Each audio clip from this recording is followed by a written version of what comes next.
Bonjour à tous, merci de nous rejoindre sur la première chaîne de télévision agricole au Bénin. Plus ou moins valorisé dans le sud du Bénin, l'élevage d'escargots se limitait au ramassage. Et face à la demande croissante, des fermes d'élevage se développent de plus en plus, mais l'offre reste toujours limitée à cause des nombreuses difficultés. Nous en parlons dans cette édition. Également, lumière sera faite sur la CEPEC, une structure de microfinance qui depuis des années accompagne les acteurs du secteur agricole. Elle est l'un des SFD accompagnés par le projet ADAPAMI. C'est tout pour les titres. En vue de faciliter la mise en œuvre de ces activités sur le terrain, le Conseil de concertation des riziculteurs du Bénin, CCRB, en partenariat avec Enabel à travers les projets Taïra et Defia, met 22 motos et d'importants équipements pour l'installation des champs-écoles paysans à la disposition des animateurs. La cérémonie de remise officielle s'est déroulée hier 22 juin à Boïcon au siège du CCRB en présence des bénéficiaires, acteurs et partenaires de la filière riz. Nous y reviendrons dans nos prochaines éditions.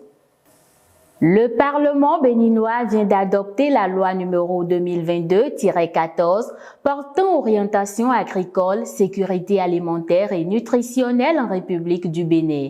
C'était hier mardi 21 juin 2022 lors de la séance plénière en présence de Gaston Kossi Dossoui, ministre de l'Agriculture, de l'Élevage et de la Pêche.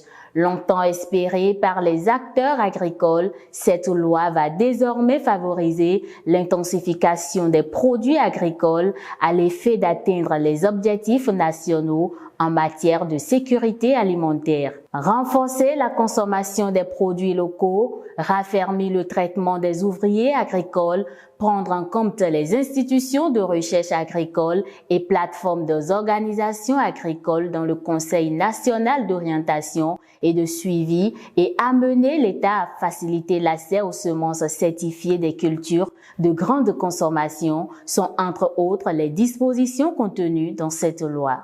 Parlons à présent du projet ADAPAMI financé par le gouvernement du Canada et mis en œuvre au Bénin pour accompagner les acteurs des systèmes financiers et décentralisés SFD à renforcer leur capacité de service au profit des acteurs du secteur agricole. Au titre des SFD bénéficiaires, figure la CEPEC, une structure qui opère depuis plusieurs années dans le financement des activités agricoles. Cédric Bakpé nous l'a fait découvrir. Première initiative privée de microfinance à avoir ouvert son capital social au public, la coopérative pour la promotion de l'épargne et du crédit CEPEC Bénin est l'une des institutions de microfinance agréées par l'État béninois. À l'origine, cette institution de microfinance était l'initiative de jeunes ayant fait preuve d'audace et de créativité. CEPEC, c'est la coopérative pour la promotion de l'épargne et du crédit, qui est créée en 1992 par les diplômés sans emploi et les déflactés des structures d'État dissoutes. Dans un environnement où cohabite une diversité de systèmes financiers décentralisés, exister relève d'un parcours de combattants. L'agriculture a commencé par prendre un temps soit peu, sinon avec la non-maîtrise des aléas climatiques et autres, beaucoup d'institutions comme la CEPEC avaient du mal à aller vers l'agriculture. Mais grâce à l'appui des partenaires comme ADAPAMI et autres, je crois que nous sommes maintenant outillés pour pouvoir aller véritablement dans ce secteur d'activité. La CEPEC, à l'instar des autres SFD, fait bénéficier à ses membres des conditions alléchantes d'adhésion et d'accès au crédit. Pour financer un membre, il faut forcément que ce membre puisse adhérer à la coopérative. Et pour adhérer à la coopérative, nous avons 4 critères. Il faut d'abord remplir la fiche d'adhésion, c'est 0 francs. Payer maintenant les frais d'adhésion, le droit d'adhésion qui est de 2000.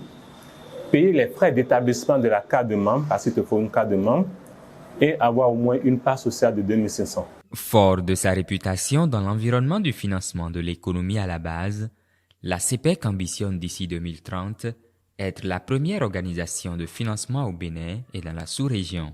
La campagne de plantation de manguiers de variétés Kent et Amélie au titre de l'année 2022 a été lancée le jeudi 16 juin dernier sur le site d'exploitation de 3,5 hectares de Apollinaire à Moussou, 6 au village Koussengo dans la commune de Kovey, département du Zou. Pour cette édition, le gouvernement du Bénin compte passer de 16 610 tonnes de production de mangue à 22 160 tonnes à l'horizon 2026, avec 8% de transformation en produits dérivés dans le respect des normes de qualité et 25% d'exportation sur le marché international. Pour cette campagne, le gouvernement a subventionné 80% des plantes.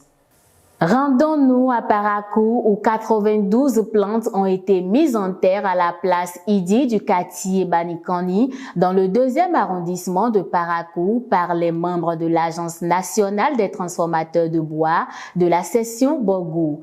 Ce vendredi 17 juin dernier avec l'appui technique des responsables de l'inspection forestière du Bogou. Ceci s'inscrit dans le cadre de la célébration de la journée mondiale de la lutte contre la désertification et la sécheresse. Rappelons que cette journée instituée par les Nations Unies a pour but de rappeler aux citoyens les dangers de la désertification et de la sécheresse dans le monde. Après l'étape d'Abomey-Calavi, c'est la ville de Parakou qui a accueilli du 16 au 18 juin 2022 la 2e étape du salon Agri-Finance, un moment de rencontre entre les acteurs intervenant dans la finance agricole et les entrepreneurs. Ces 3 jours du salon ont été meublés par diverses activités, une foire d'exposition vente, des panels de discussion sur des thématiques dont le défi de l'eau, face au changement climatique dans la production maraîchère au nord du Bénin. Pour finir, l'offre en escargot est estimée annuellement à environ 75,5 tonnes et le prix de vente moyen est plus élevé que celui du poisson et des viandes. Bien que l'élevage des escargots soit facile, les éleveurs sont cependant confrontés à d'énormes difficultés dont nous parle Gloria Akossetan, éleveur d'escargots résidant dans la commune d'Abomey-Calavi, reçu sur l'émission La Minute de l'Entrepreneur par Vanessa Zanou. En 2019, je me rappelle avoir perdu près de 75% des escargots qu'on avait dans l'escargotière là. Parce que là, déjà, il y avait les formations que je n'avais pas encore prises. Et ça fait que respecter les paramètres de levage, je n'en connaissais pas assez. Donc, ce qui fait que j'avais perdu une grande partie de la production. Donc là, déjà, pour ceux qui veulent se lancer dans le levage, c'est important de prendre la formation. Bien vrai, on dit souvent que le levage des escargots ne demande pas trop d'attention ou bien peut-être la main-d'œuvre, mais la formation, elle est vraiment capitale. Sinon, le peu d'investissement que vous avez mis dans votre élevage, vous allez tout perdre à cause d'une formation de peut-être à peine 20 000 francs. Vous allez perdre déjà près de 100 000 francs. Par rapport à l'élevage, les escargots, ça prend du temps. Pour avoir un escargot adulte prêt à la consommation, il faut attendre au moins 8 mois, ce que le consommateur veut. Donc, ce qui fait que dans l'élevage des escargots, il faut beaucoup de la patience. Il faut beaucoup de la patience. Et mis à part ça, il faut observer les escargots. Si dans votre escargotière aujourd'hui, un escargot meurt, il faut vous demander pourquoi. Qu'est-ce qui s'est passé? Et vérifier les paramètres de votre escargotière. Si vous ne vérifiez pas, demain 2 vont mourir. Après 3. Imaginez si peut-être vous venez de commencer, vous avez 40 escargots. Et chaque jour, ça augmente.